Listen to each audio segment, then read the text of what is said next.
गणपति बप्पा मोरया। हरे कृष्णा।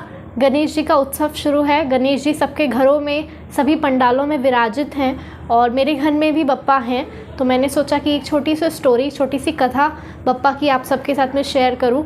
ये कथा मुझे बचपन में मेरी दादी सुनाया करती थी। तो अगर बेसिकली कहा जाए तो ये सबसे पहली कथा थी जो मैंने किसी भी भगवान की या भगवान के किसी भी रूप की पहली कथा सुनी थी अपनी दादी से। तो वही मैं आज आप सबके साथ शेयर करूँगी। कथा के अनुसार गणेश जी को एक दिन बहुत ज़्यादा भूख लगी, तो उन्होंने क्या किया, अपने एक हाथ में दूध का कटोरा लिया और दूसरे हाथ की चिमटी में कुछ चावल लिए। इसलिए इस कथा का नाम भी है चिमटी के चावल की कथा। अब बप्पा अपने ओरिजिनल रूप में तो जा नहीं सकते थे, इसीलिए उन्होंने एक बालक का रूप लिया और एक गांव की तरफ प्रस्थान किया। हर ओर जाकर उन्होंने हर किसी से ये कहा कि क्या आप लोग मेरे लिए खीर का प्रसाद बना देंगे, पर किसी ने भी उनकी बात नहीं मानी, ये सोचकर कि ये तो कोई बालक है और ऐसे ही हंसी ठिठोली कर रहा है। तो एक बुढ़िया अचानक से आई और कहने लगी कि लाओ बेटा, मैं तुम्हारे लिए खीर बना देती हूँ। तब उस बालक ने यानी कि गणेश जी ने उस बुढ़िया से कहा ठीक है, आप बना दीजिए, बनाने के बाद मुझे आवाज़ लगा लीजिएगा। तो वो बुढ़िया ने कहा मैं तुझे कहाँ ढूंढने आऊँगी, तू तो नटखट सा बालक है, तू तो कहीं घूमते घूमते चले जाएगा, मैं किसे बुलाऊँगी। तो गणेश जी बालक रूप में कहते हैं कि आप बस गणेशया गणेशया करके आवाज़ लगाना और अपनी चौखट पे खड़े होके मुझे आवाज़ लगाना, मैं ज़रूर आपके यहाँ आकर खीर पी लूँगा। तो अब वो बुढ़िया ने वैसे ही किया। वो बप्पा से एक चिमटी चावल और ज़रा सा जो एक कटोरी में दूध था वो लेकर के चले गई अपने घर और खीर बनाने लगी। हालांकि बुढ़िया के मन में यही ख्याल था कि ये तो कितनी ही खीर बनेगी, एक बच्चा ही इसे पी पाएगा। पर जब उसने खीर बनाई तब वो खीर पूरी की पूरी एक कढ़ाई भरकर बन चुकी थी, यानी कि वो इतनी ज़्यादा क्वांटिटी में बनी थी। अब वो अपनी चौखट पर खड़े होकर के गणेशया गणेशया पुकारने लगी उस बच्चे को, यानी कि स्वयं विधाता श्री गणेश को। अब गणेश जी तो आए नहीं, तो बुढ़िया थोड़ी सी परेशान होने लगी कि वो बच्चा अभी तक नहीं आया, उसे भूख लगी होगी। तो वो जगह जगह जा कर के उस बच्चे को ढूंढने लगी और गणेशया गणेशया कहकर पुकारने लगी। जब उसे वो बच्चा मिला तब उसने पूछा कि आपने मुझे दूध दिया, चिमटी चावल दिए, लेकिन आप अभी तक खीर पीने के लिए नहीं आए, मैं आपको कब से बुला रही हूँ।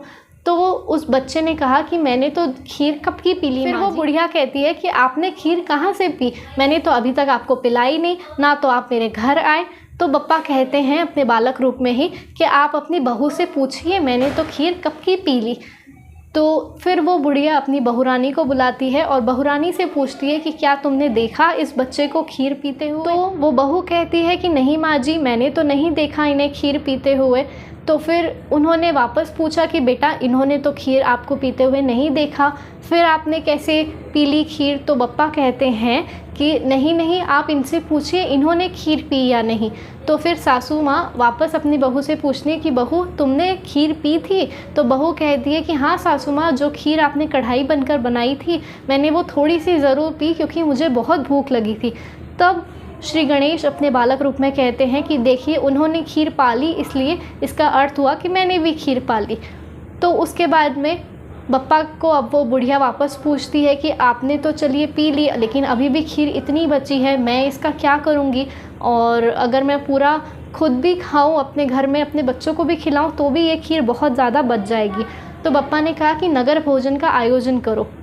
नगर भोजन का आयोजन बप्पा के कहने पर हुआ, यानी कि उस बच्चे के कहने पर हुआ, और नगर भोजन का आयोजन होने के बाद भी वो खीर बच गई। तब उस गणेशया उस बच्चे ने कहा कि आप अपने घर के चारों कोनों में थोड़ी थोड़ी खीर बांट दो और वहाँ पर डाल दो, यानी चारों कोने में थोड़ी थोड़ी खीर डाल दो। तो ऐसा करने पे वो खीर तो समाप्त हो गई। अब रात में सब निश्चिंत होकर सो गए, चलिए आज नगर भोज का आयोजन हुआ हमारे घर पे। सोने के बाद जब वो सुबह उठकर देखते हैं तो उनका जो घर था वो आलीशान भवन बन चुका था, सोने का महल बन चुका था। तब वहाँ के राजा को ये बात पता चली कि कल तक जिस बुढ़िया के पास कुछ नहीं था, आज उसने नगर भोजन भी कैसे कर लिया रातों रात, और रातों रात उसका सोने का भवन कैसे बन गया।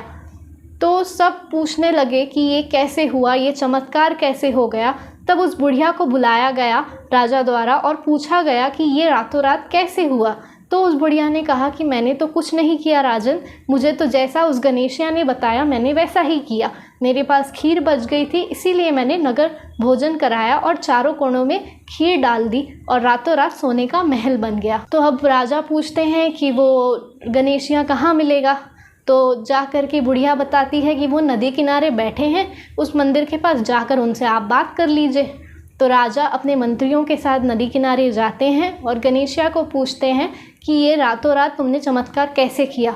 तब गणेश जी अपनी हकीकत बताते हैं गांव वालों को, बुढ़िया को और राजा को कि वो स्वयं विधाता श्री गणेश हैं। वो राजा को कहते हैं अगर तुम्हें भी ऐसा आलीशान भवन, आलीशान स्वर्ण आभूषण चाहिए, स्वर्ण महल चाहिए, तो मंदिर में पूजा करवाओ, हवन करवाओ और हलवे पूड़ी का भोग लगाओ और अपने आप तुम्हारा भी महल हो जाएगा, तुम भी सुख समृद्धि से परिपूर्ण हो जाओगे।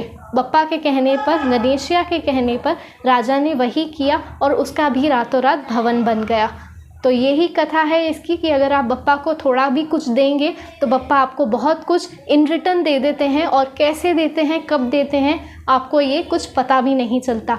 तो ये कथा थी चिमटी के चावल की कथा, जो कि बप्पा की कथा है, बप्पा के आशीर्वाद की कथा है।